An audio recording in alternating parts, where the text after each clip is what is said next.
धाताहं विश्वतो मुखः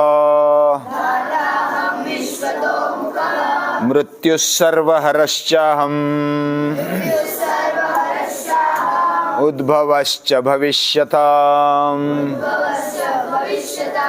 उद्भवश्च भविष्यताम्।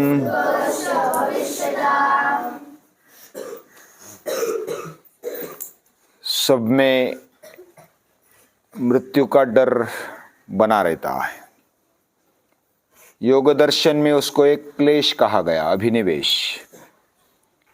हमारा जीवन खत्म न हो जाए इसका डर लगभग सभी को रहता है, विद्वान भी इससे छूटते नहीं। जीना सभी चाहते हैं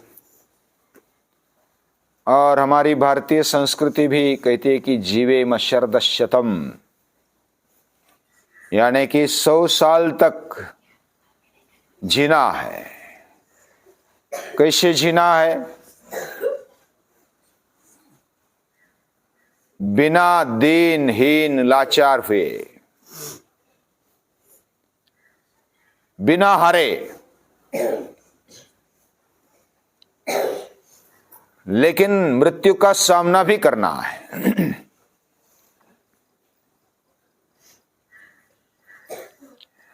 और मृत्यु भी भगवान का रूप है, ये गीता बताती है। गीता माता, वासांसि जीर्णानि यथा विहाय नवानि गृह्णाति नरोपराणि तथा शरीरानि विहाय जीर्णान्यन्यानि संयाति नवानि देहि। जैसे पुराने वस्त्र हम बहुत ही खुशी से निकाल देते हैं और नए वस्त्र पहनते हैं, वैसे ही हमारा शरीर जब जीर्ण हो जाता है तो वह बदल जाता है, नया देह धारण हम करते हैं। इतनी सहज और सुंदर ऐसी कल्पना गीता माता ने दी हुई है। इतना सब होने पर भी मृत्यु का डर रहता है, क्योंकि जीने की इच्छा है।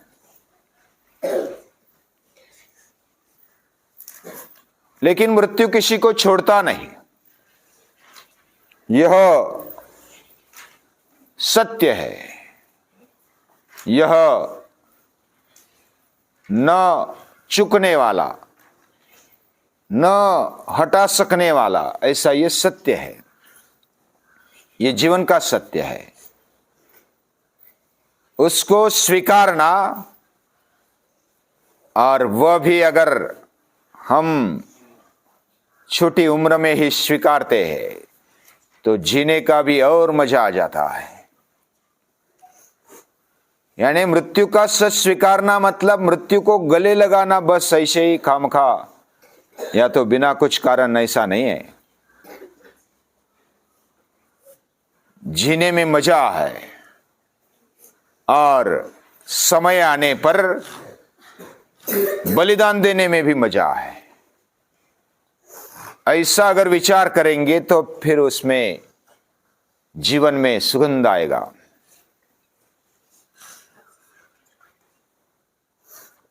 विद्वानों को भी मृत्यु का डर छोड़ता नहीं। इस पर एक कहानी है। एक निषादराज नाम के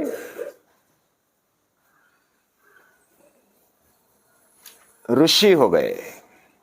उनको भी डर लगता था और ऐसा बोला जाता है कि वो वेदव्यास जी है ना, उनके दादा,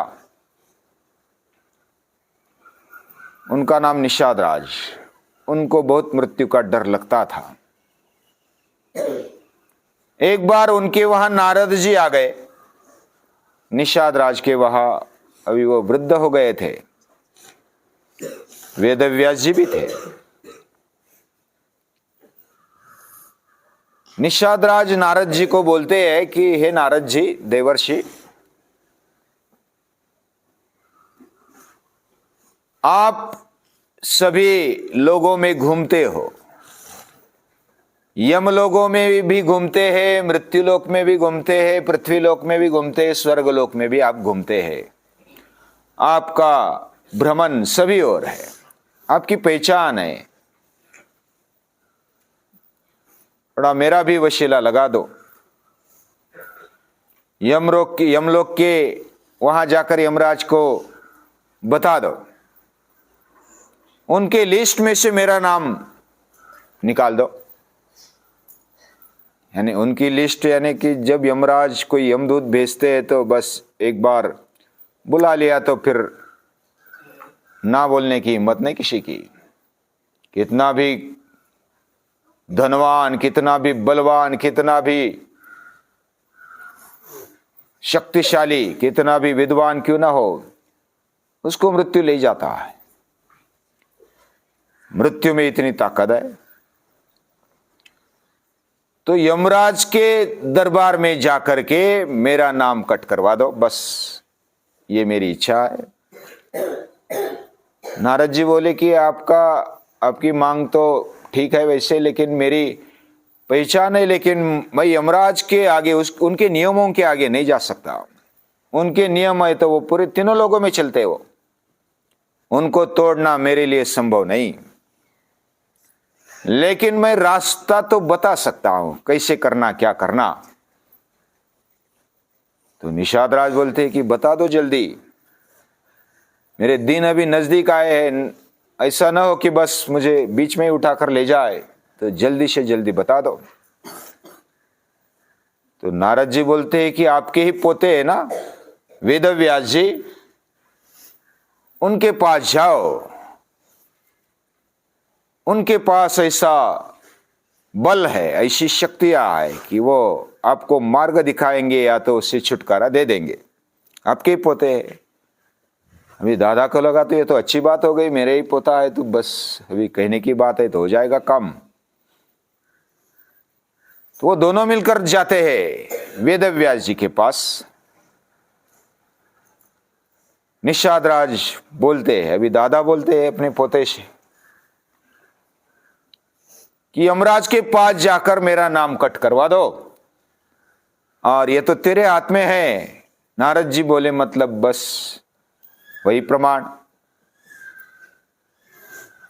और इतना मैंने अभी तक कुछ तेरे पास मांगा नहीं, अभी मांग रहा हूं तो बस करना ही। बोला आप बोलो तो सही क्या करना है। तो निषाद राज ने बता दिया कि ऐसा ऐसा करना है कि यमराज के पास जाकर मेरा नाम लिस्ट में से हटा देना है। बोले कि वो तो यमराज के पास तो जाएंगे, चलो आप दादा है मेरे, आपका कहना कैसे टाल सकते हैं, आपकी आज्ञा शिराखों पर। तो नारद जी, फिर वेदव्यास जी और निषाद राज तीनों किधर जाते हैं? यमराज के पास, यमलोक में गए। यमराज को नमस्कार किया। सभी ऐसे देवर्षि, वेदव्यास जी और उसके दादा देखकर तो यमराज ने स्वागत किया, आ जाओ भैया,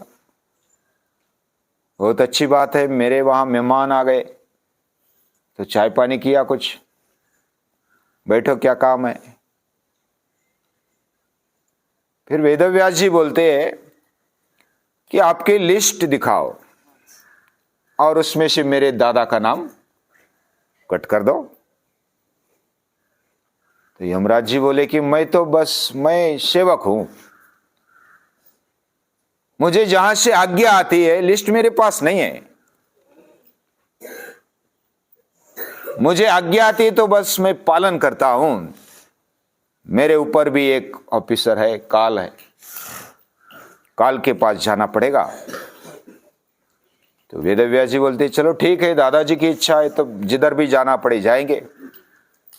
तो अभी यमराज भी साथ में, यमराज साथ में, फिर वेदव्यास जी साथ में, फिर नारद जी साथ में, और खुद निषाद राज साथ में। और किधर जाते अभी? काल के पास, काल पुरुष, काल के पास गए।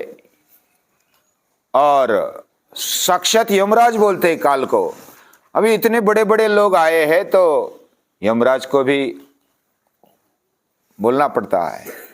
तो काल पुरुष को बोलते हैं कि नमस्कार साहिब जी, यानी साहिब ने बोला होगा, अभी काल पुरुष है कि आपकी लिस्ट से ये निषाद राज जी का नाम हटा दो, ये वेदव्यास जी के पोते कितने महान व्यक्ति है।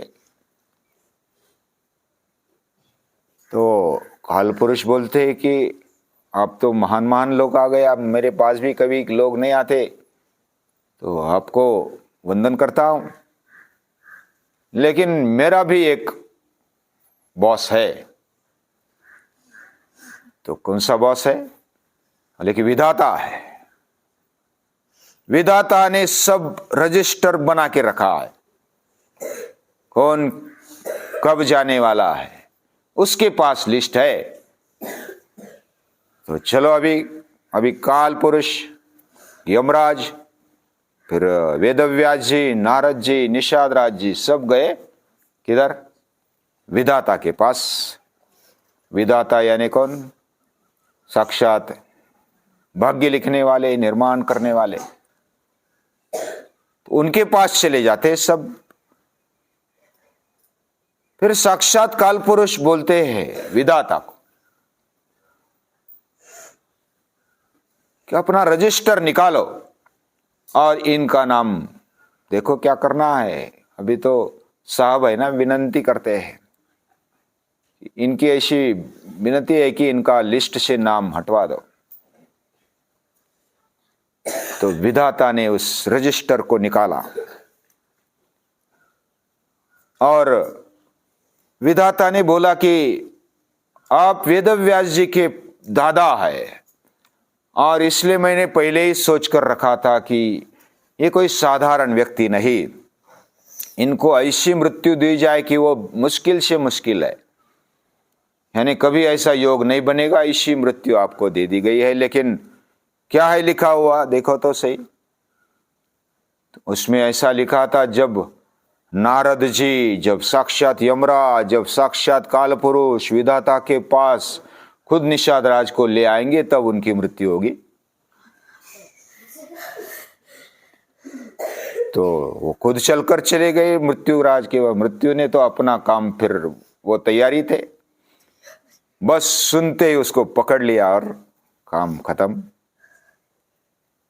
वेदव्यास जी के दादा, उनको भी मृत्यु छोड़ती नहीं। मृत्यु ये काल है, ये मृत्यु ये हमारे जीवन को समाप्त करने वाला है, ऐसा हम मानते हैं। लेकिन गीता माता इससे ऊपर सोचती है। यह देह की मृत्यु है, देह नश्वर है और हम मरते नहीं। अच्छेद्यो यमदाह्यो यम अक्लेद्यो शुष्येव च नित्य सर्वगतस्थानुर अचलः अयम सनातनः। हम जो है ना वो आत्मरूप है, आत्मा कभी मरता नहीं। अहमेवाक्षय कालो, भगवान तो काल है। और धाताहम विश्वतो मुखा मृत्यु सर्वरश्चाहम उद्भवश्च भविष्यताम। मृत्यु है फिर भी वो उद्भव का कारण भी है। ऐसे मृत्यु का रूप, बहुत ही सुंदर ऐसा रूप गीता माता ने बताया।